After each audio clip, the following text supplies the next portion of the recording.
just came up a little short. Left it all out on the field. Make sure you get all your equipment, the coolers and everything, and meet over by the hill so we can have our post-game meeting. Hold on, man. Why you talking to these kids like these 9 and 10-year-old kids and you telling them they suck and they'll never win a game? Bro, you out of line. You a grown man talking to these kids like that, man. You out of line, bro. Kids, I want you to hold your head up. Wipe the tears away. It's okay to be emotional, but we're going to get it back together. We're going to have a strong practice tomorrow. We're going to figure out the things, correct the things that we did wrong, and we're going to be right back strong next week. Again, guys, I'm proud of you. Come ready to work hard this week, and we're going to definitely correct those things and get it right. Bring it in. Bring it in. 1, 2, 3, Titans. Hey, coaches, y'all ready? Dudes is walking towards us. I don't know what their problem is, but they don't look like they coming to talk. Looks like they mean business, man. So I guess once again it's on.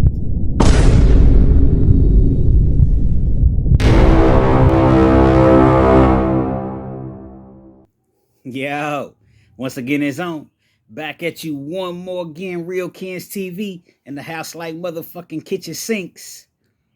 You know, oftentimes viewers, they ask me, different questions. They send it to my email, realkenstv@yahoo, or they'll just simply ask me in the comments, and I try my best to, answer as many questions as I possibly can. And one of the viewers just recently asked me, have I ever considered working with the youth, youth sports, coaching, things of that nature? Now, before I get into this answer, because I'm definitely going to answer that for you this afternoon, I am the self-proclaimed Mr. 30 Minutes or Better.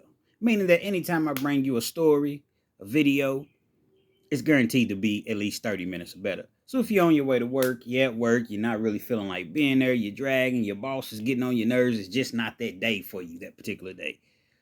Or you're on your way home from work, you need to laugh, you need to cry, you're trying to lay down and take a nap, or you're trying to go to sleep depending on whatever time that you actually may be viewing the video. Or perhaps you're just in the mood for a good old-fashioned true penitentiary story. Whatever the case may be, this is the channel for you. So with that being said, there is a message.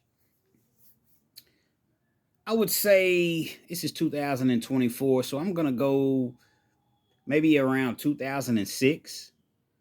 So approximately 18 years ago, I was coaching. I was coaching a youth football team. We were the Titans, 9 and 10-year-olds. It was the first time that I'd ever coached as far as having my own team. I've assisted coaches before, but I never really had coached on a full-time basis. Now, for you all that don't know, I came up playing sports. It started with soccer at a young age, and eventually went to baseball, and I played football, and also played basketball. So, I came up, playing sports, and I do feel that sports is very, very important for the youth. It's not the only activity that youth can participate in, but I do believe that the youth should be doing something productive. So as I mentioned, I'm coaching a 9 and 10-year-old team, and the whole staff is compiled, with my friends. We all love sports, every last one of us. We play fantasy football. They all play sports. We love watching and wagering, friendly wagering, if you will, on on the games. We come out and we're in a neighborhood that's not exactly suburban, if you will. A lot of the kids, their parents had trouble paying the fees. Not all of them, but some of them. Some of the kids didn't have cleats. They didn't have mouthpieces. Didn't have rides to and from practice. And being that I've been in that situation before when I was younger, I did everything that I could possibly do, along with the staff. We did everything that we could possibly do to make things, easier on the kids. Not to brag about what we did, because there's nothing to brag about. But it just kind of goes along with the story that I'm telling you. The kids that didn't have mouthpieces, we bought all the kids mouthpieces. It was about 3 or 4 kids that, their parents couldn't afford to get them cleats. Bought them cleats. Paid some fees. Consistently picked the kids up, took them home from practice. Now, if you're not really familiar with football is a very demanding sport. See, in basketball, you can get away with, as far as when you're young like that. In basketball, you can get away with only practicing, a couple times a week. Football, no. Out of 7 days, we practiced 5. And then game day was on Sunday. So 6 days a week, we were pretty much busy, um, with football. And all the time that we put in as far as, picking the kids home, picking the kids up, taking the kids home, actual practice time, game planning, prepping, it demands a lot of your time. Now, the reason I was so passionate about that, as far as, helping the kids, when I was young, I played soccer. That's what I started off. 5 years old, all the way until I was 11. I played soccer, and I was very good. I got to the point to where I was no good in the beginning because I had never played. But gradually, over the years, and I believe we played twice a year, the spring and then the fall, I got pretty good. But one day, my heart was broken. 11 year, I believe I was 12, and we had actually switched parks. So I was going to have a hard time getting back and forth to practice. There was no way that I was going to be able to make it to practice every day. The people around the corner, he was my good friend, the Embreys, that's their name, the last names or what have you. They helped me get back and forth to practice sometimes, but they had 5 kids of their own. So they couldn't guarantee that they could always pick me up, and take me to practice. And so my heart was broken because I ended up having to quit soccer. See, I come from a single parent home. My mom did the best she could do, but she's off working 2 jobs. My dad, rest his soul. But at that particular time, he didn't bother. Um, I was 12 years old.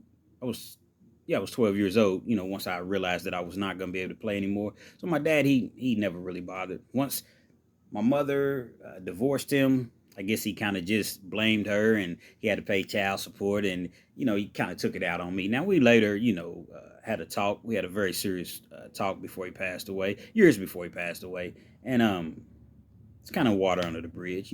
I got some things off my chest, told him a couple things that I was feeling, and you know, we got past it. So I say all of that to say I understand how it is to want to play a sport or participate in something, but you just don't have a way to get back and forth, or your parents or your parent just doesn't have the money. So that's why we felt compelled to do the things that we did. As I mentioned, it's a very very demanding sport. It takes a lot of your time, and you find yourself really really caring for those kids, man. You find yourself in a situation where you like, wow, I treat them just like my own kids. Because essentially it's like you're babysitting. Some of the parents, they would just drop their kids off. As I mentioned, sometimes we would have to pick kids up. Now some of the parents, they would stay for the practices and, just monitor everything that was going on. But the majority didn't. We weren't very good, to say the least. You know, we would come out and we worked hard, man. Those kids, man, they gave it all that they had. A lot of the kids, they were first time players. Some of them weren't, but a lot of them were. Um, and we were first time coaches. So we came out and we lost like our first 4 games. We was like 0-4. Matter of fact, yeah, we lost our first 4 games. A couple of the games were close. A couple of them weren't so close. And it's one of those things where the parents, you're constantly hearing gripe from the parents. Not all of them, but everybody always has a problem with how you do things. They're not volunteering their time. They're not volunteering their money, their efforts. But they all, hey, coach, can I talk to you for a second? Yeah, I was just wondering, my son didn't play very much, and I'm trying to figure out exactly, what's going on. Well, the same son that he's speaking of is the son that's 15, 20 minutes late to practice every day, 30 minutes late. Um, you can't necessarily take it out on the child. It's not like the child can just, 9, 10 years old, just jump in the car and drive itself to practice. That's on the parent. It's the responsibility of the parent to get the kid there on time. And if he or she can't, let the coaches know. Maybe we can help and make sure that the child gets to practice on time. So you're constantly dealing with those issues. I'm sorry, it's a wasp. It just was flying my way. But you're constantly dealing with those issues. You're constantly dealing with just a whole lot of, I don't like the way you did this. I don't like the way you did that. One particular situation, dude pulled his son off the field. The offense continued to mess up. So when one messes up, guess what? We all mess up. Run the hill. He feels as though his son hasn't done anything wrong, so he pulls his son off the field. Come on, son. His name is Tyler. Come on, son. Coach, my son's not running no more. I said, why not? He didn't do anything wrong. He's not the one messing up. Is your son on the Titans? So if one messes up, as I mentioned, we all mess up. So he pulled his son off the field, and hey, if that's what you want to do, go ahead. You're not setting a great example for him, but if that's what you want to do, he's your son. I can't do anything about that. So I'm dealing with situations like this. He later came back and apologized, and, we got past it. So it was a long season, to say the least. One particular game I never will forget. It was the 5th game of the season. As I mentioned, we were 0-4, hadn't won a game. It was a very, very close game. 6-6. It was a barn burner. It was a defensive struggle. And, we were driving. We were driving down the field in position to score. Trying to get into position to score. And something ends up happening to where one of the kids, he fumbles, he turns the ball over, and the other team picks the ball up and runs the other way and scores a touchdown, and they win. Because at this particular time, it was like the game was near the end, So at the point where he scored, it was maybe, I don't know, a minute left in the game, and we were unable to go back down and score. So they ended up winning the game 12-6. The kids are crushed. They were so close. They were so close to victory, getting their first victory of the year. And, they were very heartbroken, especially the kid that fumbled the ball. I'm telling everybody, hold your head up, man. Y'all tried hard, get yourself together. And we always had a spot where we met after the game. Everybody huddled up. The team huddled up. Coaches were in the middle. And the parents were, there just as well. We talk about the game. We talk about some of the positive things that we've seen. Talk about some of the things that we need to get better at. Just a regular meeting that you typically would have after the game. Post-game meeting. So as the kids were walking to the actual spot where we were having our meeting at, it was a guy. I don't even want to say a guy, so let me take that back. It was a man, a grown man. Ha ha ha ha, y'all can't win, y'all suck. A grown man talking to these kids like that. You all stink. You couldn't win a game if... And so the coaches were in the back of the line. The kids are going first. There's a lot of kids on the football team. So you can imagine how long the line was. And so we get to this guy. And as I mentioned, the staff that the Titans were compiled of were all my buddies. So a lot of us was felons. That's just to keep it all the way real. But we were good felons, though. You see what I'm saying? We never did anything to any kids or elderly people or just people, period. But I guess if you want to count the banks, I guess there are people in the banks and people own the bank. So I can't say that we didn't do anything to people. But you get the gist of what I'm trying to say. So one of the coaches, he's like, hey, you talking to these kids like this, man. What's wrong with you, man? So the dude, they're going back and forth. Nah, your team just sucks. Y'all had an opportunity to win, and you blew it, and your coaching sucks, and y'all not going to win a game. And this is how he's talking in front of the kids, and he's screaming. Every kid hears exactly what he's saying, in addition to all the parents that's in the park. I don't know if this dude was drunk. I don't know if this dude was high. He appeared to be in his right frame of mind. But he's just talking reckless about these kids. So I'm like, I tell the coach, man, Coach Cliff, you all later meet him. I'm going to interview Coach Cliff real soon as well. I don't call him Coach Cliff now, but back then it was Coach Cliff to the kids. I said, come on, Coach, man. Don't pay him no mind.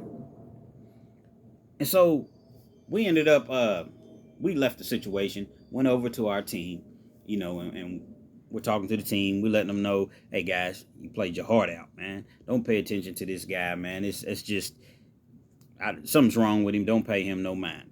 Continue to work hard. We're going to get right back at it tomorrow in practice. Just giving them some motivation. Don't hang your head low. Hang your head high. And so once we finished once we finished that situation, as far as the meeting with the kids, we look up and it's like four dudes now. It's the dude that was heckling the kids, and he's went and got three other people. I don't know where they came from. I don't know if they were in the park. I don't know if he called them, because this was about 15, 20 minutes later. Now, we're not in the best of neighborhoods, where this particular league was at. It's called Gainesway. So if you're from Lexington, you're familiar with Gainesway, Pimlico, Center Parkway area. It's not the best of neighborhoods. It's not the worst, but it's definitely not the best. So we see the dudes standing there, and they start to kind of walk towards us. Now, the meeting's over with, but the kids are still kind of hanging around. They're going to the concession stands. You know how kids are, man. They playing and talking to each other, what have you. So everybody's still pretty much there. So the dudes start to walk towards us, and it's about, I don't know, 4 or 5 of us. There's 4 of them. And one of the dudes that wasn't even there, he was like, man, which one of y'all has so much to say? That's a very, very dangerous situation, because you don't know what a person has on them when they're approaching you. Now, I'm painting this picture here. We're in a park. It's daytime. It's probably 2 or 3 o'clock in the afternoon. It's parents all around. It's kids all around, running around playing. The other football team has entered the field, and they're playing or getting ready to play. So you don't really know what's about to happen. All you know is you better be prepared.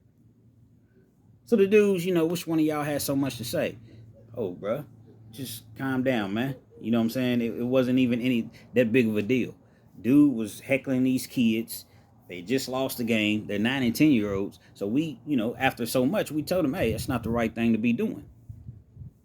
Man, my brother could say whatever he wants to say. So I guess that was literally his brother. My brother can say whatever he wants to say, and if you got a problem with it. So Coach Cliff was, he steps up, he says something or whatever. Next thing I know, one of the dudes, he swings. Just out of nowhere, he just swings. He swings at Coach Cliff. He misses Coach Cliff. Then it's on. They rumbling. Them two, they rumbling back and forth. Now me, I'm trying to break it up. Here I am, the head coach. See what I'm saying? Here it is, kids all around. I don't know what these individuals have on them. I don't know what their intentions are. I don't even know who they are. They know who I am. They know who we are. But we don't have any clue who these dudes are. So I'm trying to break it up. Then one of the other dudes, he jumps in. He swings at me. So now me and him are fighting, because I'm like, nah, you're not going to just swing at me. So me and him are fighting. Cliff's fighting one of the dudes. One of the other 2 people jump in.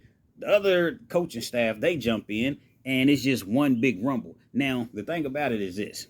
It's the thing about it. Even though the other coaches jumped in, they weren't really throwing them things. They wasn't really out there fighting. They was more so like, hey, break it up, like somebody's really going to listen to them. But me and Cliff, man, we throwing.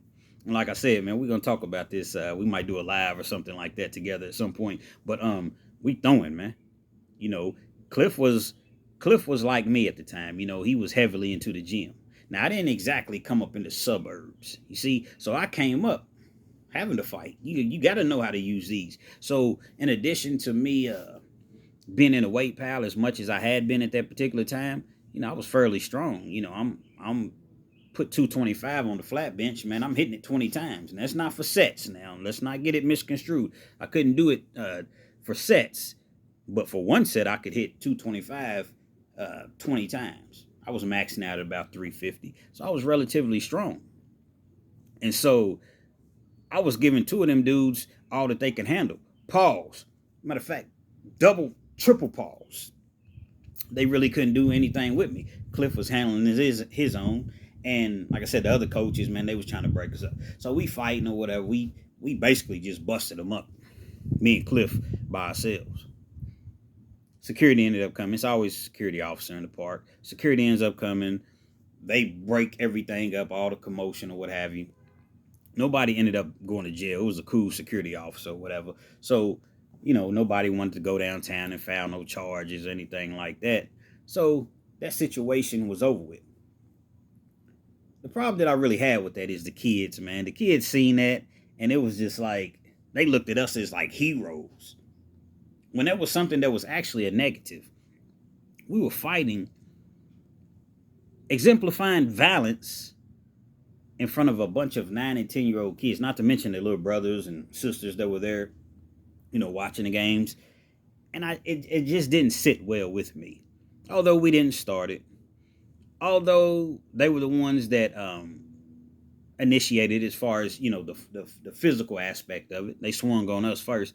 It just didn't sit well with me. So everything that I do, I try to be professional. I believe in being on time. I believe in handling things the non-violent way. In prison you see violence so much. You see so many fights, so much just jump off over the smallest of things. 50 cent ramen noodle. Um, I mean, a bag, a box of cookies, just anything. The smallest of things, the telephone, the shower, the TV.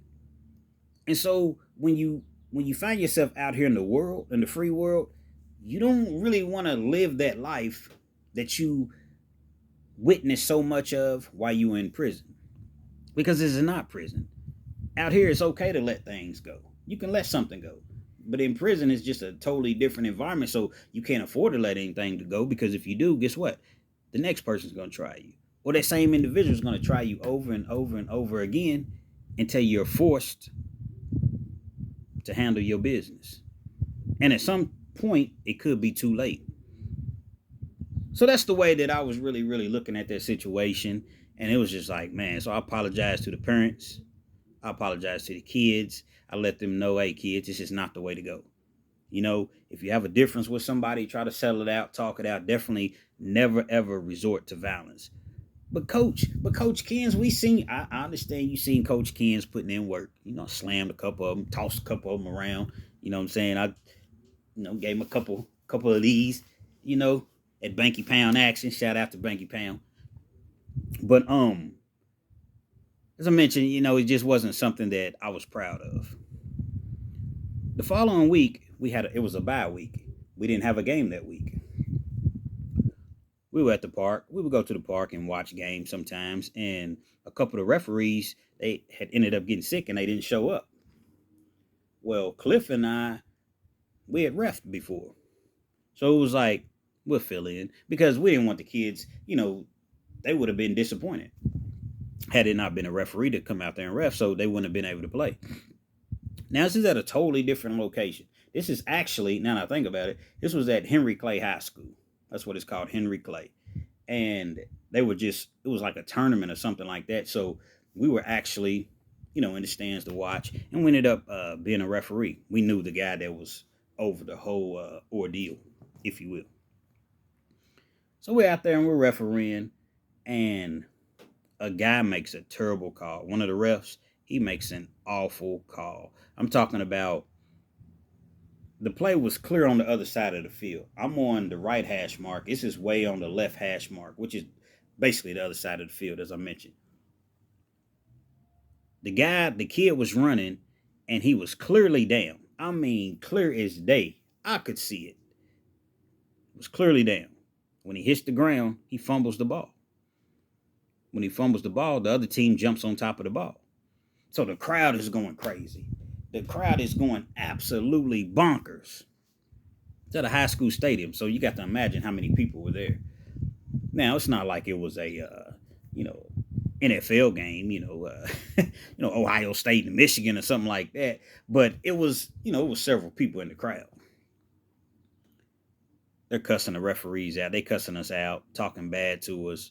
Now, it started off to where they were talking bad to the ref that made that call. Now, we're on the sideline to where most of the crowd was at. On the other side of the field, it really wasn't. The bleachers were on our side of the field. Although there were bleachers on the other side of the field, the majority of the people were sitting on the side that, we were on at that particular time. It was an awful call. The kid was so far down, and I don't know what that referee was thinking at that particular time, but evidently he wasn't thinking. Now, the referee was the brother of one of the coaches that was on, our coaching staff. It was his younger brother. So they going crazy. They're going absolutely crazy. And they get to talking crazy to me and one of the other referees, because we're the two closest referees. So I look over, and it's mainly spearheaded by females. It was like two females, and they was just talking, just saying the most absurd things to us. Now here it is, we're not even the ones that made the call. We're not even the ones that, messed it up. But I guess they looked at us as, okay, you all got them striped shirts on, the zebra stripes. So we're speaking to all of you all. So we sitting there and we ignoring it. So I'm like, hey, I turn around and I ended up saying something like, hey, ain't nobody trying to hear all that, man. I'm not the one that even made the call. As soon as I say something to one of they women, guess what? They got something to say to me. See, the woman, she can sit there and say or they can sit there and say everything that they want to say, but as soon as you say something back, now it's a problem. It's a big problem.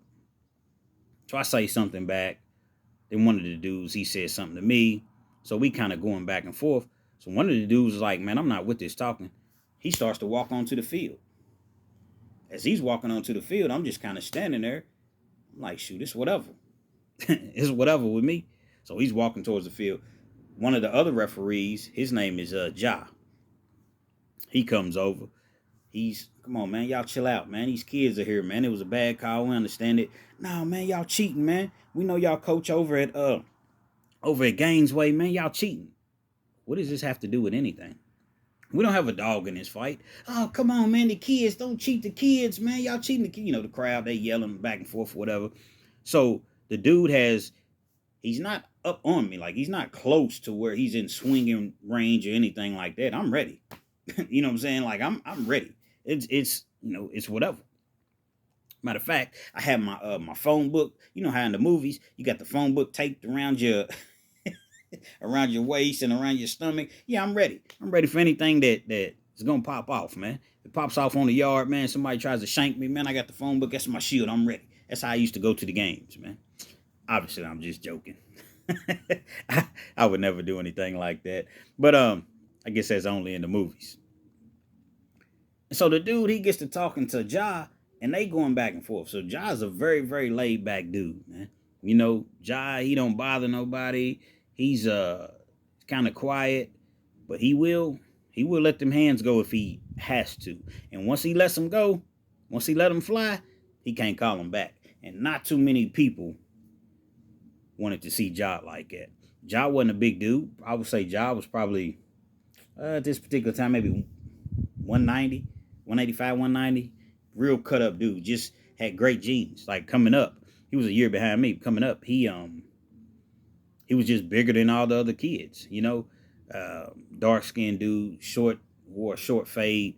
Real cool dude, man. Looked like remind you of Tyrese, the singer Tyrese.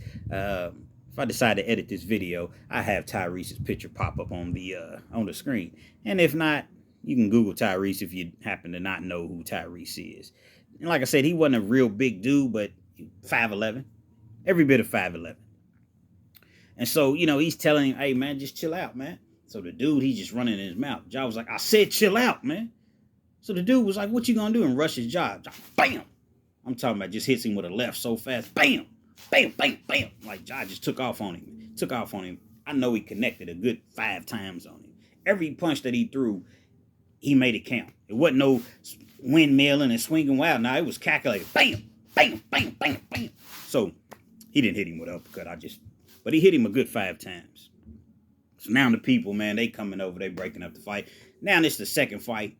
This is the second fight that I've been a part of.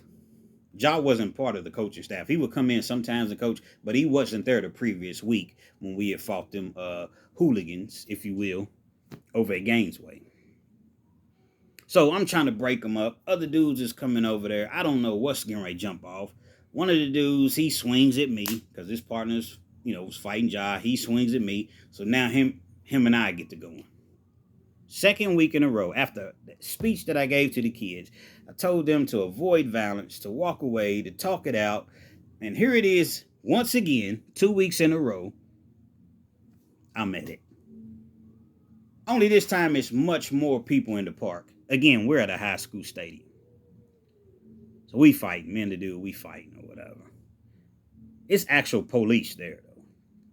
So they come, they ended up breaking it up. The game ended up, the game Eventually went on, but it was stalled for a moment. Everybody, had to take a break, calm down. The individuals were put out of the park. So as they going out of the park, I heard somebody say, "I'm gonna get to my car before you get to yours. We'll be waiting." You know what that means. You're gonna get to your car before we can get to ours. You'll be waiting. You'll be waiting in the parking lot for us, and you're gonna have them things. Now you don't know if the person is serious. You don't know if they just talking, but you can't afford to not take that serious. That's a threat. So the game ends up continuing, and we finished the game. The team that ended up getting the ball, they scored. They ended up winning the game. So now people's really, really, really pissed. They accusing us of getting paid off by fans. They're accusing us of cheating, and it's just like, what? So once we leave, we exit the field. We go to the individual that's hosting the tournament. He pays us our money, whatever we made, and then we walk to the parking lot. As we walk to the parking lot, it's like 4 of us, 5 of us. We don't know what to expect, but we know that these people that were saying all of these things, they were still in the parking lot. So we go to the parking lot, and it's just like, man, y'all ready? We don't know what to expect, but we're not going to sit here and hide. We're not going to sit here with our tails tucked between our legs, and act as though, no, we're going to our cars, man. It's going to be what it's going to be. Now, mind you, 18 years ago, people weren't really doing the things that they're doing now as far as the violence and shooting people and doing. It wasn't really, was it going on? Absolutely. But not as quickly, and wasn't nearly as common as it is now. So we walk to the parking lot. Dude walks up to me. He's walking towards me. Here we go.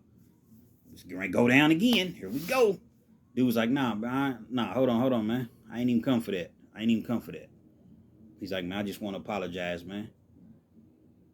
He extends his hand. I don't know if it's a setup. I don't know if it's, I don't know what's going on. I don't know if we're going to get ambushed or.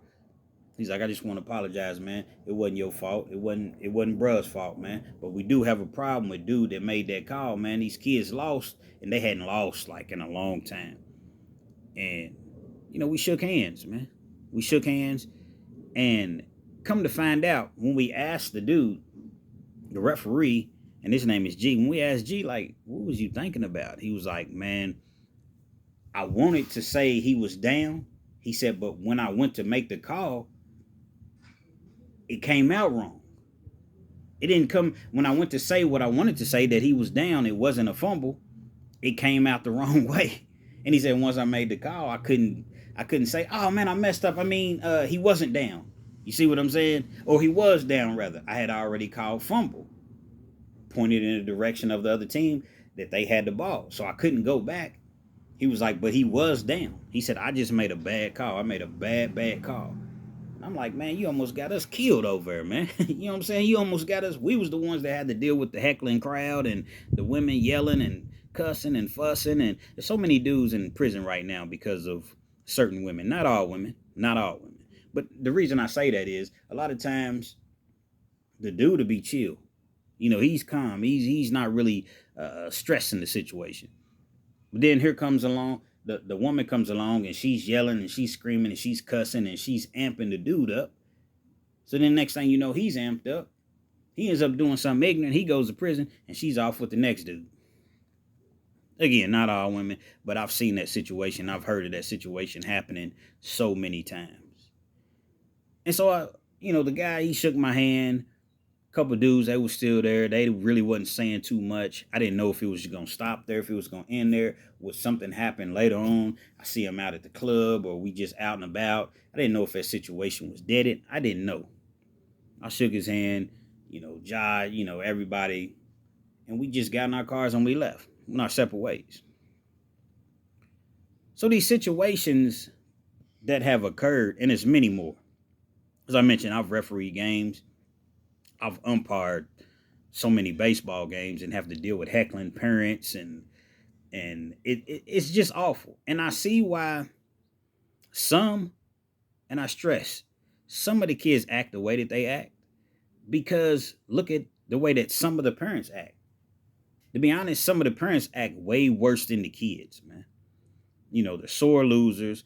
Every time you lose, every time a call's made that you don't agree with, somebody's cheating. Oh, they cheated us. They cheated us, man. No, you just lost. Bad calls are part of the game. Referees are human beings. I understand that you get emotional. A lot of times, parents are living through their kids. They came up playing sports or wanting to play sports, and it's quite natural to want better for your kids. But you can't just be acting younger than the actual kid that's playing the game itself, screaming and yelling and cussing at the referees and the umpires every single time they don't make the best call or they don't make the right call. After that, I continued to do umpiring, but it just got to the point to where I just didn't want to do it anymore. It's still in my heart, it's still in my spirit, it's still in my soul because I love the kids, man. And I think that youth sports is something that um, kids should partake in. But at the same time, it's just like I don't want to deal with the parents. I don't really have a whole lot of patience for that. I don't have a whole lot of understanding when a coach doesn't want to shake my hand after the game simply because he's mad about a call that I may have missed, which happened one time when I was umpiring a baseball game. The other umpire didn't show up, so I'm one umpire umpiring the whole game. Typically, there's two umpires, and I'm behind the mound, the pitcher's mound, calling the game. So I'm gonna miss some calls, and perhaps I didn't miss the call. Maybe the coach maybe he missed it. Whatever the case may be, you see me out here, I'm trying my best. And you got a coach, he don't want to shake my hand. He got so much to say. Hey, I done had to tell many of them, man, don't let this, because they call you Blue.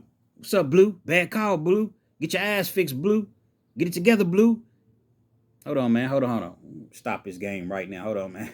Don't let this fool you, man, because I can quickly come up out of this blue, man. Yeah, I would go through that from time to time. So I had to kind of check myself just as well. It's a shame that I know a couple guys, man, that's been in youth sports for years. And anytime they're at the games, whether they're coaching, whether they're umpiring, they got that thing on them. They got it on them. Now, nobody can see it. Nobody knows that they have it on them, but they have it on them. And it's a shame that who would ever have thought 20 years ago that coaches need to have protection while they're out there. And it's not protection from the kids, it's protection from the parents, it's protection from the crowd. It gets utterly ridiculous at times when it comes to, coaching these kids. And again, it's not the kids. It's not the kids that I don't want to endure and deal with. It's the parents. So in a nutshell, to answer your question that you asked, would I ever consider getting back into, or would I ever consider coaching? I have coached. Would I consider getting back into it? Maybe on a part-time basis. It's so time consuming. Maybe on a part-time basis. I definitely wouldn't want to be a head coach. But to help a team out, from time to time, yeah, I'd probably do something like that under the right circumstances. But I don't have no time to be out here fighting with these parents, man. And I have many, many more stories to tell you as far as, not many, many, but I have a few more stories to tell you as far as interactions, run-ins, if you will, that I've had with the parents on the sidelines. Real Kens TV. Hopefully you like the video. Feel free to comment, definitely share. Subscribe to the channel if you're not already subscribed. And be sure to hit that post notification. So anytime I bring you this action and this heat, guess what? You're amongst the first to receive. That's how I hit that boy when he ran up on me when we was at Gainesway. Oh, man, he ran up on me. Man, I socked him. I socked him. I don't even want to toot my own horn, but I socked him, man. Real Kens TV.